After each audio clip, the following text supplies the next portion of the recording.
Madrid, venimos de hablar de cultura, de ese festival Switch On que se celebra en Fuenlabrada el fin de semana del 5, 6 y 7 de mayo. Hay más cultura todos los jueves, ya saben, hablamos de libros.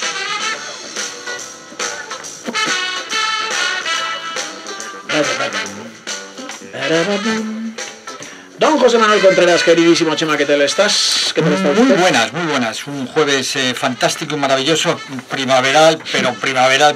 Un poco más, ¿eh? Más que primaveral, veraniego, pero bueno. Lo comentaba con Laura ahora que acaba de salir de este estudio y coincidía, Chema, en este estudio que estamos, por cierto, con las ventanas abiertas, hace calor. O sea, yo no quiero empezar a poner el aire acondicionado, Chema. Sí, no, yo tampoco, pero fíjese... Que estamos a 27 de abril. Sí, y dicen que hasta el 40 de mayo, dice... Vamos a dejarlo ahí.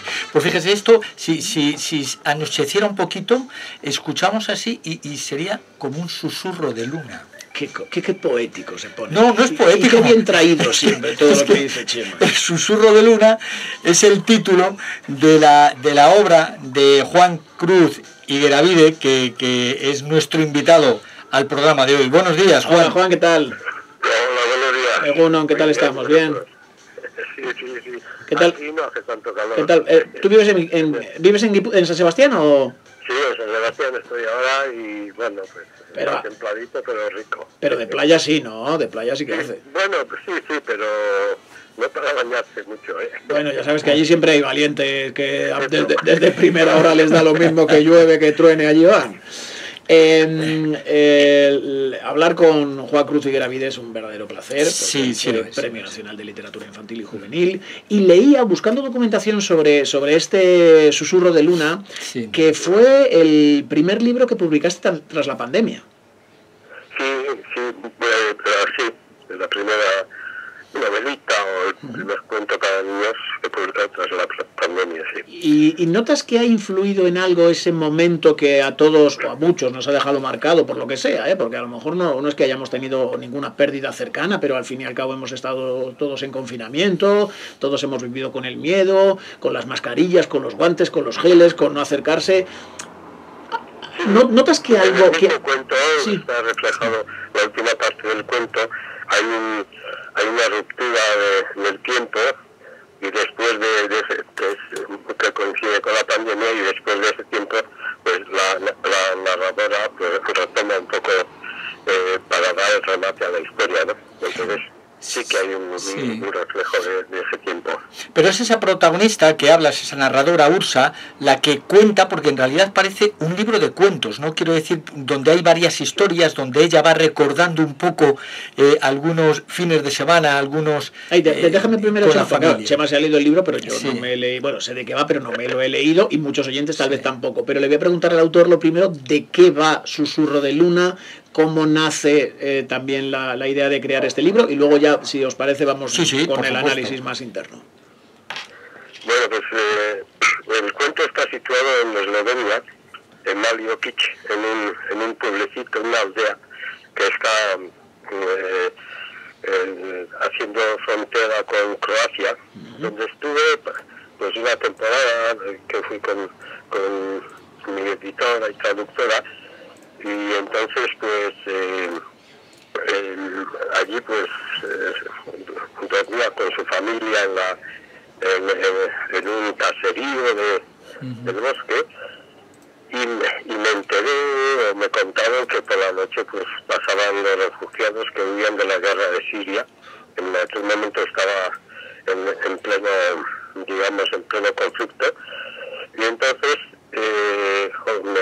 me impactó bastante, ¿no? Sí. Me contaron cómo iban pasando por el bosque por la noche,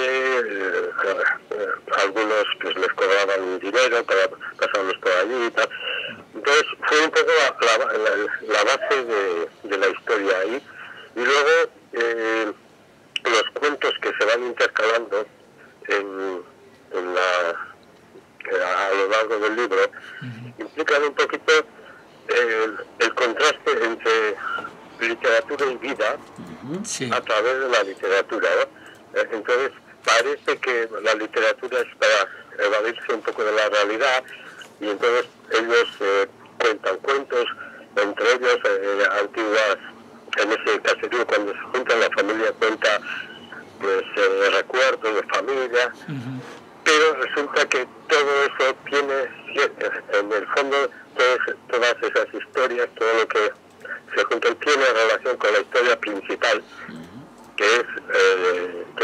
huida de una mujer embarazada que llega a ese caserío a pedir ayuda porque en ese momento va a dar a luz y ayudan a dar a luz allí mismo, en el caserío, y luego pues claro, esta familia, sobre todo la narradora y su hermano, pues se sienten como, lo toman como una hermanita, ¿no? A la recién nacida, y entonces a partir de ahí pues viene toda la historia de cómo ayudarles a salir adelante. Sí.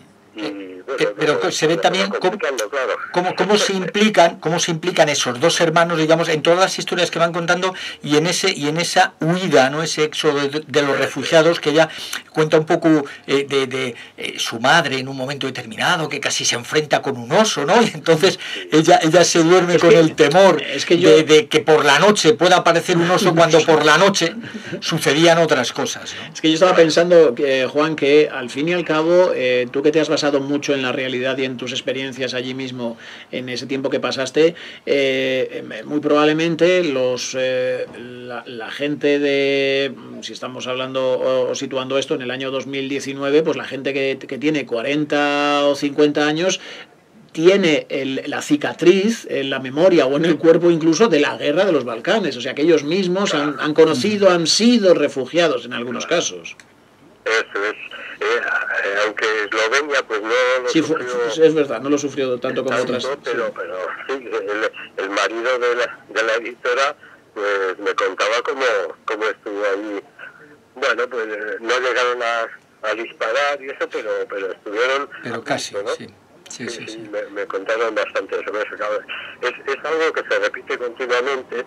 Los refugiados, claro, aquí donde vivo yo, pues que siguen pasando continuamente por el río Bidasoa hacia Francia, se ahogan, o sea, es un fenómeno que es continuo, pero claro, en un lugar tan idílico como aquel, pues me impactó todavía, lo relacioné con todo lo que está sucediendo, pero parece que en un sitio así pues estás a salvo de todas estas cosas. Claro, pero como se suele decir algunas veces, ¿no? Y quiero que se entienda cómo se digo, cuando es gente normal, es decir, como cualquiera de nosotros, que tiene su vida, y de repente aquí tenemos, lamentablemente, hace poco más de un año la guerra de Ucrania, con la cantidad de refugiados, de desplazados que hay, y tú fíjate que en un momento determinado tu vida da un vuelco y ¿dónde terminas? ¿No? Entonces, la visión que hacen de estos dos críos, pues es bastante clarificadora, ¿no? En este susurro de luna.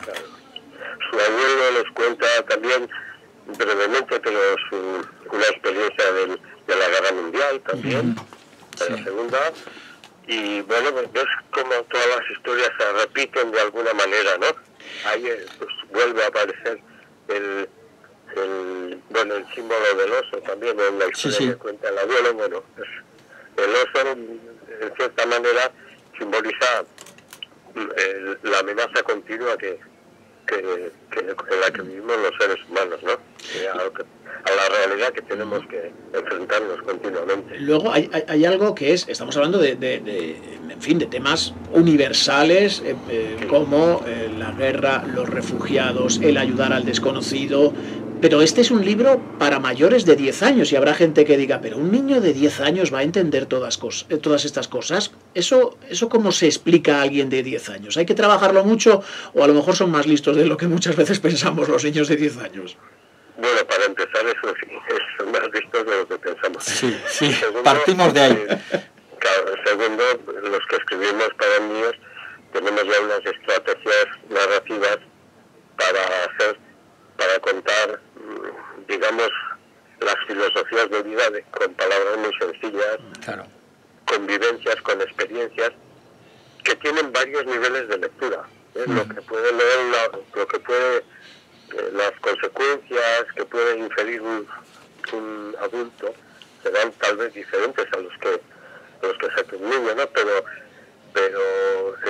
tiene en diversos niveles de lectura el mensaje pues llega a los niños según incluso yo he leído esto a mis nietos de 7 y 4 años, bueno, el de 4 años, pues pero estoy muy atento. Sí, sí, es que lo pillaba todo. claro, es que es un libro que contado a los más pequeños, a los que le gustan las aventuras, le gusta, bueno, pues la fantasía, de alguna forma, que hay poca fantasía, la que hay en la mente de los protagonistas, ¿no? Pero se van a ver enganchados perfectamente, porque a qué niño, qué niña no le gusta una aventura, un suspense, la noche que acecha de alguna forma, unas sombras que acechan, ¿no? Les tienes ahí, que vamos, tanto mayores, yo dejé los 10 años ya hace unos cuantos años y he disfrutado, pero como bien dice nuestro invitado, yo he sacado unas enseñanzas de esta, digo novelita porque él lo ha llamado así, pero novelita si quieres por el tamaño, pero no por el contenido, es una novela. Y voy a decir una cosa, me gustan mucho las ilustraciones, Juan, ¿eh? Sí. El trabajo que ha hecho Manu Ortega es muy bonitas, fantástico. muy evocadoras, yo creo que encajan muy bien, no sé cómo lo ves tú, que eres aquí el padre de la criatura, o el abuelo, si quieres. Encajan muy bien, sobre todo la ambientación es preciosa. Sí, los colores y todo. Hacerlo. He estado en el sitio.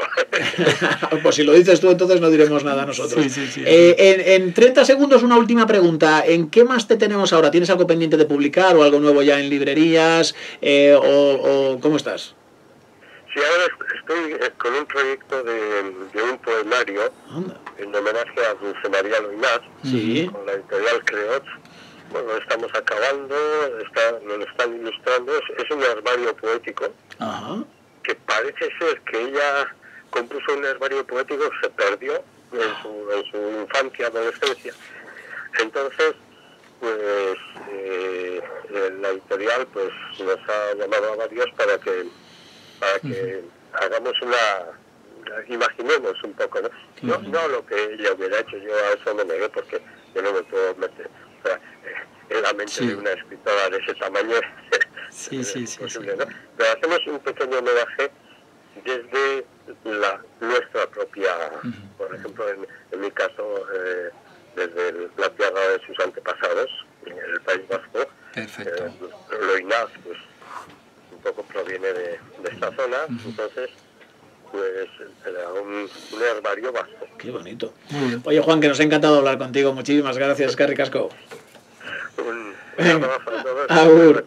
Un abrazo, gracias, Juan. Hasta luego. Venga, Chema, que nos queda un 30 segundos. Para los mayores de la casa tenemos La soledad del perro, una nueva aventura, un nuevo caso del inspector Montfort, de Julio César Cano, editado por Maeva, que seguro que que vais a disfrutar.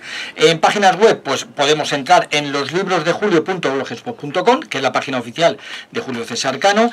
En páginas web para los peques, cuentos entretenidos, marisa.blogspot.com, de una maestra segoviana, María Alonso Santamaría, que ha escrito muchísimos libros, entre ellos un poemario que se llama Pueducto de Segovia. Fíjate, Pueducto de Segovia. Y la semana que viene hablaremos con Enrique Bagué, La tarántula roja, una novela fantástica de intriga, un thriller que se desarrolla principalmente en la ciudad de Nueva York. Pues hasta la semana que viene, Chema, gracias. Nos vemos, un abrazo. Llegan las noticias, son las 2 de la tarde.